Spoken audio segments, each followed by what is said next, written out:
Sveiki, norim pristatyti ausinukus. Taigi, šiuo metu parodysiu jums lankelį. Lankelis susideda, atrodys štai taip.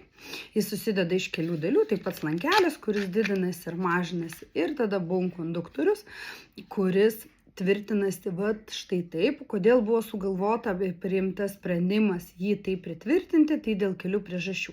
Todėl, kad vaikui naktį miegant ir judant ir vaikštant kambarį, kad mes galėtume visą laiką išlaikyti stabilų prisilietimą prie galvos.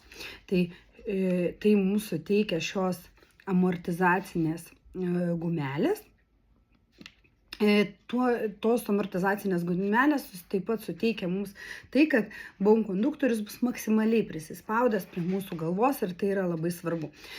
Yra paliktas tarpelis tarp bone konduktoriaus ir lankelio, tai yra irgi labai svarbus elementas, kadangi pats bone konduktoriaus veikimas yra būtent prisilietimo momentu, o prisilietimo momentu mes norėjome, kad į patį lankelį garsas nebūtų perduodamas. Dėl to konstrukcija buvo paimta štai tokia ir jisai visą laiką amortizuos.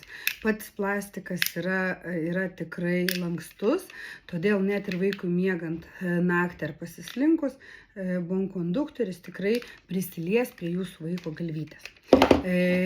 Jeigu kalbėt apie pačias ausinės, tai ausinės yra pasirinktos štai tokio modeliuko, kad tilptų ir didesniai, ir mažesniai ausytei.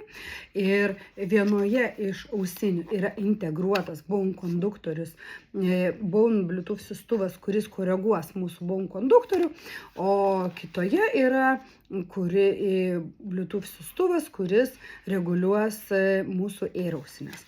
Tai kiekvienas turės savo įsijungimą, štai čia mygtuką, ir ekranėlė matysite susijungę ar nesusijungę, susiporavo ar nesusiporavo. Taigi toksai ausinių modelis yra šiuo metu ir jį mes paleidžiame į prekybą, todėl kviečiame jūs užsisakyti.